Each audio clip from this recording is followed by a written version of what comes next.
But as things evolved, I ended up then working for the European Union. I stood for the Lib Dems in Runnymede and Weybridge against Philip Hammond, the Chancellor. But I ended up working for the European Union as Chief Planner for Common Security and Defence Policy. And I was stunned at the detachment of Brussels from the reality of living in the member states. Some incredibly competent, very nice, very pleasant people to work with at the highest levels, well, throughout. Probably a lot more competent in some respects than our own civil service, but great people to work with, but detached from a lot of reality and had no concept of the value of the money that they were spending here, there, and everywhere, or the delivery of actual positive effect for the populations of Europe. And I was really quite shocked by that. And some of the and some of the implications of all of that, which we can talk about if you want. And I at the same time I was I was subverted in a pub one night in Brussels by a whole bunch of UKIP MEPs. We got very drunk, and I got sort of I came quite wayward but I was very Eurosceptic by then and joined UKIP. And the thing is there that I felt that when we had the referendum, I wasn't leader in the run up to the referendum. Of course, Nigel Farage was. And we had I already by then, I was seriously concerned that no politician, including Nigel, had presented a vision to the country as to what we were trying to do. Yes, we wanted to leave the European Union, but nobody was trying to explain to the British people why. We want to secure our borders, all that. But what's our vision? Where do we want to be 20, 25 years from now? What is it we aspire to? How do we want to be seen by the rest of the world, and how do we want to interact with the rest of the world? And where does leaving the European Union enable that? Because I truly believed then, and I believe now, that it does. So,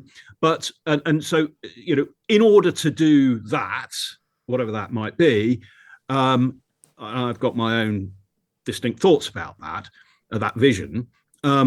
We need to be independent in all areas of law, government, and public administration to make the choices, to make the decisions, to exploit the opportunities and so on that enable that to happen. So that's why we need to leave. But we never had that. And as a result, as I argued with Nigel, and as I've argued since very passionately with Nigel, not recently, and others, including Richard Tice, I've said, look, you have presented no vision. And because there is no vision, what we're going to end up with is this vacuum. We'll leave the European Union. Everybody will think it's job done because everybody's celebrating it. And then there will be nothing. And eventually reality will hit the road, and we're going to have to scrabble around and find answers to particular problems that raise their heads, rather than getting ahead of the game and having a clearly thought out sort of roadmap to take us towards that vision. How do we, that should have been what happened. So you get the vision, and then you develop what you need, you want to do out of that. What policies and decisions do you need to have and make to take you on that path? And it feels like we're still scrabbling around, to be honest. We are, because still, to this day, Hilary, no politician, including in reform, for all their words and so on, they don't come up with a vision for the future. Mm-hmm. They don't extrapolate from that vision a plan. And so, with my contacts in the European Union, I actually had a meeting with a very senior chairman of one of the I won't say which committee, but it involved the 28 ambassadors of the European Union, subsequently 27, of course, and the European Commission. A very important committee, and he became a good friend of mine, and we met in London. He was in London, and he said, it's absolutely amazing. He said, we were absolutely terrified that if you did leave, then you would just have you would swamp us with all of this plan, these objectives, this how you wanted everything to happen. And all you did was talk about lily pads. And the lily pads that were talked about by Theresa May et al. And everybody, and still are to an extent, were actually the negotiating positions whereby where the Brits in that whole negotiation about the withdrawal agreement and so on, was all, what is the London's perspective was, we don't want the political risk of going to Brussels and them saying no. So the first step is to identify those things, those areas that they are likely to agree to things on. And then we will formulate our requests based on that. So it's not based on what we want to achieve or our plan or our objectives, but what Brussels might agree to, so that they don't say no to anything. You're losing us a little bit here now, Henry. So just explain that reference to lily pads. Yeah, the lily pads. I don't remember this. Right. Well, so there was a lot of conversation when we were after the referendum. There was a great deal of negotiation with Brussels as to what should happen next. How do we actually extract ourselves from the European Union? Where do we stay linked, and in what way? And in what way do we sort of diverge, and so on? And the negotiating position of the United Kingdom was, well, we are going to Brussels and asking them for their for their facilitation of what we want. But because London didn't have a clear idea of what we wanted in terms of trade or security or sort of rule of law or justice, cooperation and whatever, food standards, you name it, because we didn't know what we wanted. We went to Brussels and said, what would you like us to do? Where would you like to still have those relationships with us? And in what way? Does that make sense?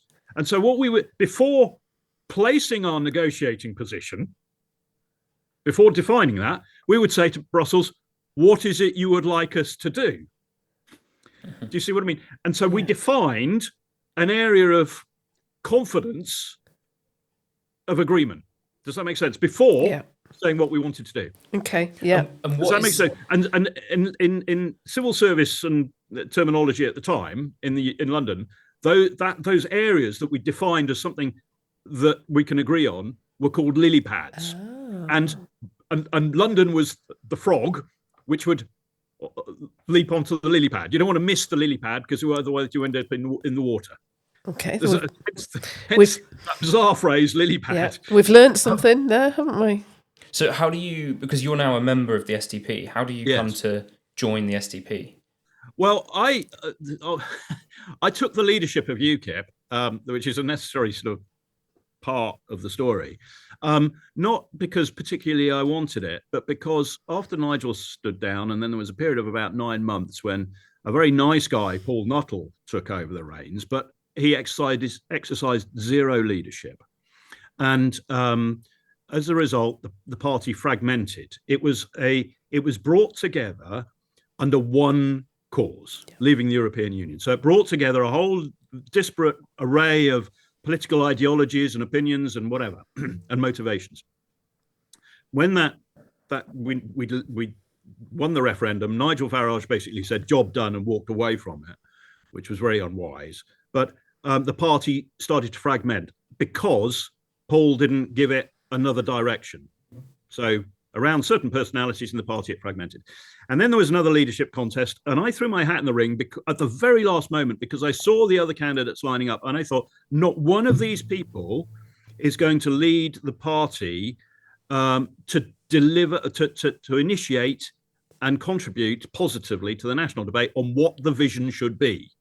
And I still believe that to this day, that somebody needs to do it.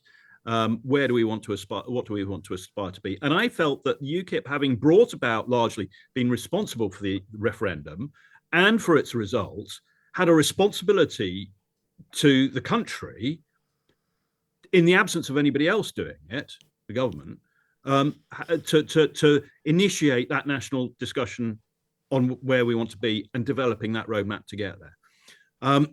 And I believed very strongly in that, still do. And I saw that none of those other candidates had either the nous or they all had separate agendas, very specific agendas, most of them. And I fell foul of those very quickly when I did become leader. So I threw my hat into the ring. I think nobody was more surprised than I was that I won it. I went on 2 tours around the country, speaking to the members, as I promised to do, listening to them.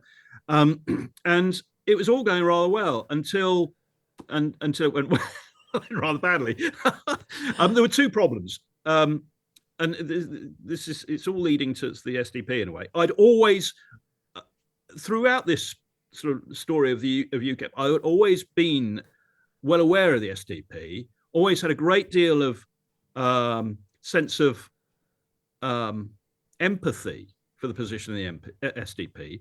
But frankly, the SDP was, and still to an extent is, a very quiet voice. And if you want to make a change, if you want to get into, I had an opportunity to go UKIP way, and to project my opinion through UKIP at that point, which is what I chose to do. And from the very start, in fact, from the same day that I was elected leader, I was starting to get a great deal of pushback from members of the National Executive, 14 members of the National Executive. And they campaigned against me in the leadership campaign and afterwards. I had no access to the membership. I had no access to funding. I paid for all of my travel, everything myself. There were all sorts of things going on in the background. A lot of briefing against me in the media, a lot of briefing everywhere. I was holding my own against that until I made. We're human, and I'm not proud of what happened. But then I had an affair with this young lady, 30 years younger than me. Which again, I think I would probably have survived. I regret it because it split my family. I ended up losing the leadership of UKIP. I ended up having lost my savings because I'd spent them all on UKIP. So it was all to naught, really, because what I didn't know is that she'd sent some messages about Meghan Markle, which then were sold to the media. And then it all went, that gave the National Executive enough ammunition. But what the National Executive wanted to do was go down the route of bringing in Tommy Robinson, the Football Lads Alliance, anti-Islam, anti-immigration, and that was about it. They still considered job done with Brexit, and they didn't think that. And I wanted to bring the party into a sort of more mature position to actually contribute more generally to British politics, and so that brought about my downfall. Now, then I went through a very bad patch. I'd lost everything. My relationship with that young lady lasted a couple of years, 2-3 years. And then that went wrong. And so I've been picking myself up. As I've done that, I haven't lost my interest and passion for politics. And the SDP, I've come to realize, are just a really good bunch of people. Maybe it's because it's not that large a party, if I'm honest, but I share a belief with you that, we need to look after the United Kingdom. We need to reindustrialize. We need to be self-reliant. We need to interact with other nations on areas of common interest and concern. Absolutely. And you also, one of the things that was always a point of friction in UKIP between me and others was, I believe fervently, as the SDP does, that there are certain areas of public services, infrastructure, and so on, that really do need direct government involvement. Yeah. I've lived in many other countries in my journeys through life, including Austria and Germany, and they benefit greatly from having public services and utilities that are orientated not to delivering dividends for shareholders and so on, but to delivering in an empowerment way to the greater private economy. And whether it's railways, whether it's energy, whether it's water, I've always believed that, always. And so that's something that I think is fundamental. If government's not empowering the rest of society and commercial and business activity through providing that framework, that the skeleton and the blood vessels and so on that fuel it, that enable it to live and thrive, then you're always going to be struggling. So I think, and you the SDP is pro Brexit, but we've got to do it in the right way. So it's all there. And the only reason I didn't go SDP before is because I got snaffled by UKIP. So it's great to have you, Henry. I was going to say, the other thing to say is that just as a leadership style, William, who I've had the great pleasure of meeting a few times now, what a lovely bloke, really. And he listens, and you all listen. And so many other politicians are either too arrogant or aloof or insecure to listen, or they're too ideological to listen. But the SDP is, to me, a thinking party, which so one can sit down and discuss, and your ideas can evolve, and I think that is something that the whole of British politics could learn from. So there you go.